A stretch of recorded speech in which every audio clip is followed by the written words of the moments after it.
Welcome to the Bull, the Bear, and the Ugly podcast, your no-nonsense guide to the markets. Subscribe, join the community, and get ready to dive into real talk and real market insights. Let's get started.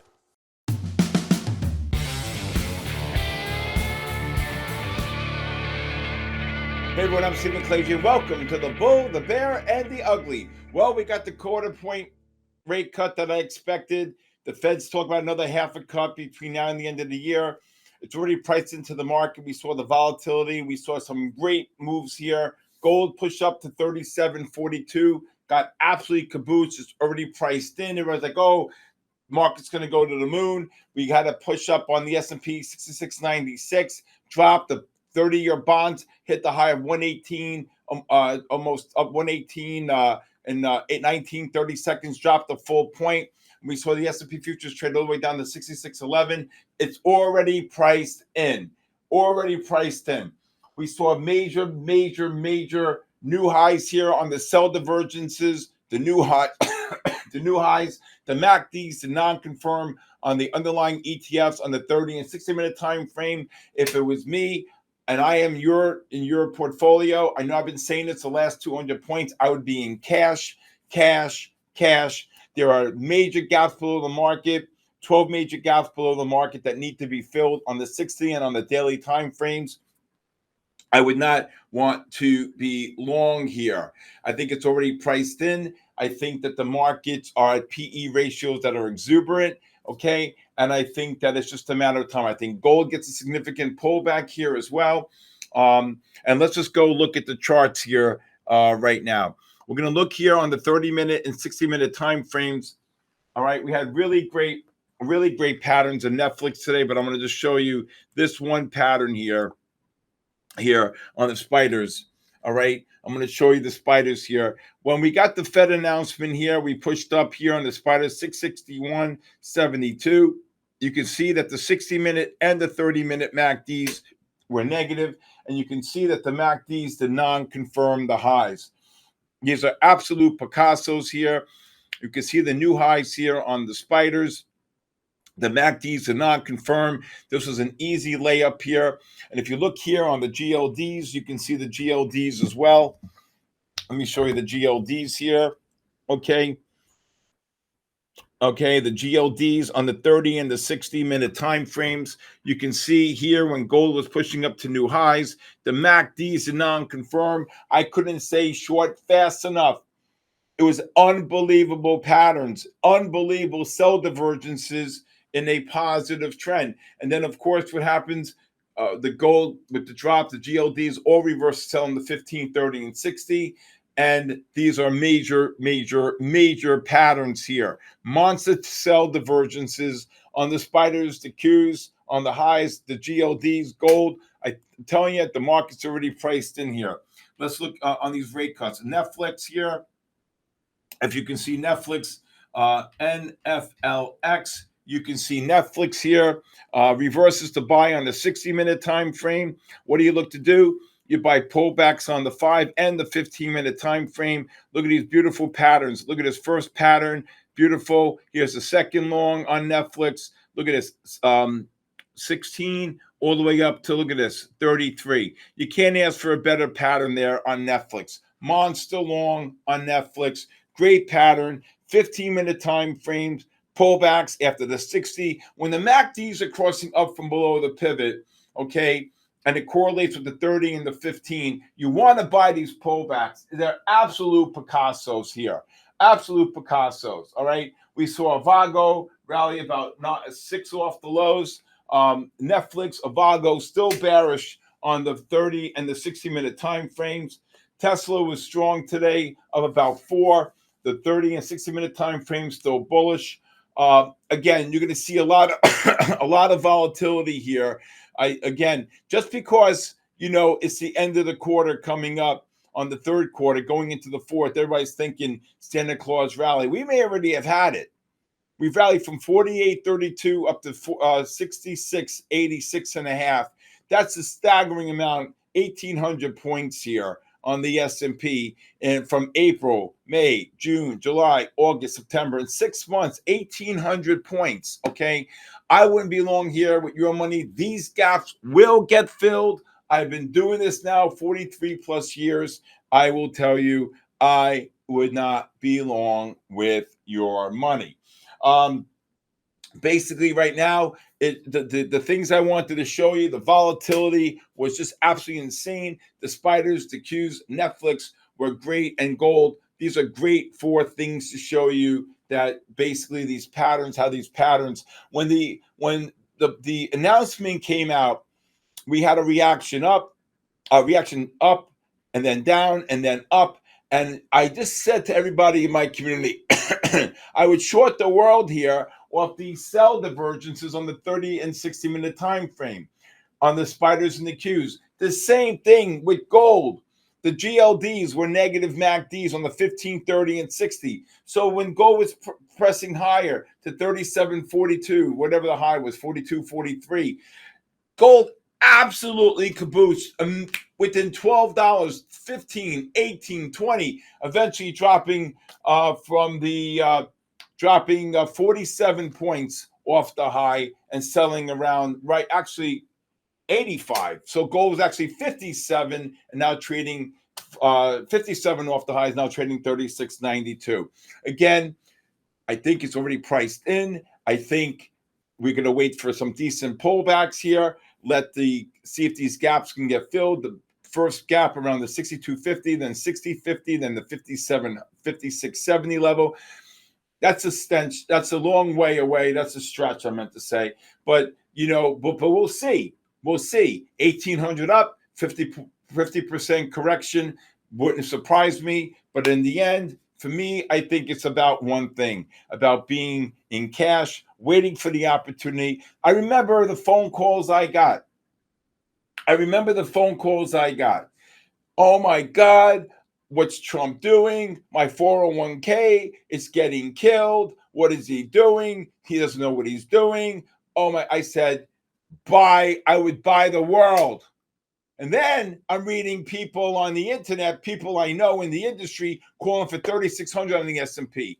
If you look at my Twitter back in the end of March or whatever that day was, August, April, whatever it was, okay, April 3rd, April 5th, whatever, I said I'd buy the world on my X. I said I'd buy everything. Bitcoin, S&Ps, the market. I said they're not breaking 4,800. And we never look back. And every technician well, not every, I shouldn't say, but most technicians I know were calling for 4,200, 3,600. One was calling for 2,850. I said, it ain't happening. It ain't happening. So again, this is my 43 years of experience. If you're long the market, I know I've been calling for a top between the 64 and 65. We went over, market always go, I'm still would be net, flat. Cash, it doesn't make a difference. I think you had a good run. You remember what you saw back in April. It doesn't mean we're going back there, but I do think these gaps will get filled. All right. Again, I just showed you some really, because it was very, very quiet. Very quiet. And then obviously when we were this quiet going into the FOMC, we saw the volatility, the new high. They pushed down to 66.11. Then they rallied back up to 66.71 and then selling at 662 on the S&P. So again, I just want to say that that for me, I think it's just really amazing. The volatility, I think the volatility is here.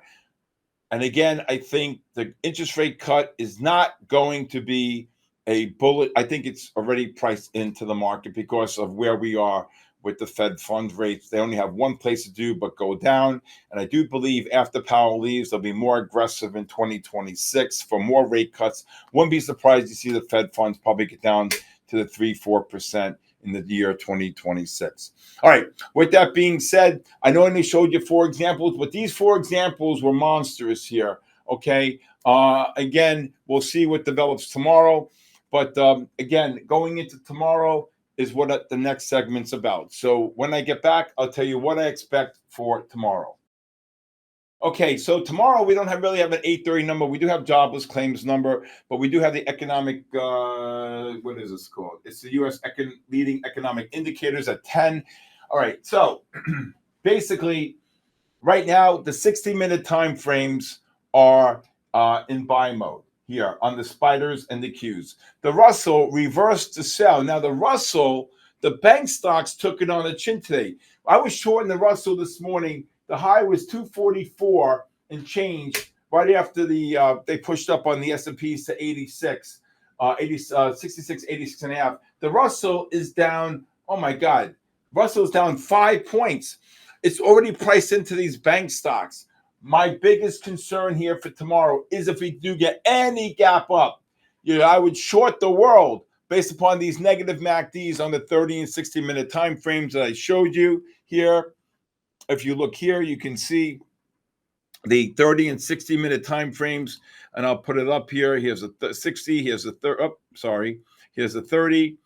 All right. Here's the 30 right here. You can see the push up here. If we do get any gap up tomorrow, I say let them have them, right? Secondly, if the spiders take out 656.87, 656.87, that's roughly about 25 points. Looks like I almost touched it. About 25 points. 656.87. You talk about 25 points on the S&P, brings it down to 66.37. If we close below that number, those 60-minute will reverse the sell. I would look for shorts on any rallies. And I think the decline starts. On the Qs, the 60-minute time frame, 587.08. That's roughly $3. That's probably around 75 points on the NASDAQ. So if the NASDAQ trades anywhere, probably around the 23.85, 23.50 level, the 60-minute time frame will reverse to sell. And I'll tell you right there and then, I would be looking to short rallies on any bounce once that 60-minute time frame reverses to sell. MACDs are negative above the pivot on Microsoft on the 30 and on the 60-minute, on Apple on the 30 and 60, on Tesla on the 30 and 60. What else here? On AMD, on Palantir on the 60-minute time frame. So there's a lot of negative divergences on the bigger time frame, the 60-minute. So if we do get any gap up, which I'm not so certain we're going to get, I would look to short the world. Okay. All right. With that being said, I know this is not going to go as long. I didn't show that many examples because it was really wild. It was very, very quiet. The first hour, there was a little activity. Maybe it got a little busy around 11:30, 11:15. Then it just died till 2 o'clock. And then the press conference, obviously. And then they got kabooshed. And then they rallied. Gold kabooshed. And then gold never rallied back up. The S&Ps pushed down to 66.11, rallied up to 71, ran 60, and then dropped about 8 to 10 off the highs in the last 20 minutes of the day. All right, so when I get back, I will tell you that something that I really want you all to hear, and I want you to be there. Okay, so every night this week, I've been hosting the Tokyo session. My Fund of Futures is sponsoring. And I got to tell you, what a great community. Last night, for the first hour, there was nothing to do. Then finally, when the Chinese market opened at 9:15, all because of the FOMC, so nobody really wanted to do anything. But then we saw gold rally and then drop, and we had some really great shorts and really great longs. Trading prop in the overnight session, you do not need to worry about margin. Most member firms have margin requirements of up to $10 to $15 to $18 to $20,000 per contract if you're trading a live account. But in the prop world, like my Fund of Futures, there is no margin required when you're trading futures. So keep that under your hat. Overall, I will tell you that I'm so blessed to do this. I love it. I met so many people from around the world. Learning, want to learn, want to trade. And for me, there's no greater joy in the world. And overall, with that being said, it's just a privilege and an honor to do this and to be part of it, to meet so many great people, to see what they are doing, learning my methodology. That's why I love doing it, and I'll be doing it from now to the end of the year. With that being said, thank you for joining me tonight on the Bull, the Bear, and the Ugly. Please hit the subscribe button. Please leave a comment. I will probably post the link here for the My Funded Futures event tonight. Can you tell Sean to add that? Thank you, Michael. And also, it's free. It's free from 8 p.m. to 10 p.m. With that being said, again, please join my community of traders at sktrading.live. If you like to see me on social media, I only respond. I don't respond to DMs. So if you wanted to follow me on official Stephen Kalayjian on X, Instagram, TikTok, and YouTube. If you'd like to reach out to me, you could just text me or call me. I have about 30 calls to make here. My cell phone number is 914-500-7484. Thank you for joining me here tonight on the Bull, the Bear, and the Ugly. Should have went to the bigger camera. Sorry. Again, it's really important to understand my methodology, to be consistent, to make you a great trader, to understand the technical, the patterns, the methodology, the overall conditions, and all the strategies. With that being said, thank you for joining me here tonight on the Bull, the Bear, and the Ugly. God bless you. Enjoy every second that we're here. And most of all, God bless the United States of America. Right here, baby. Thank you. Good night. See you tonight.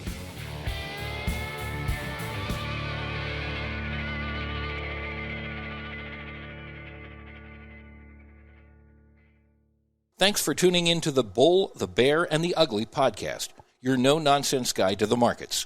If you enjoyed today's episode, be sure to subscribe at sktrading.live. We'd love for you to rate, review, and join our community for more real talk and market insights. Until next time, keep trading and stay sharp.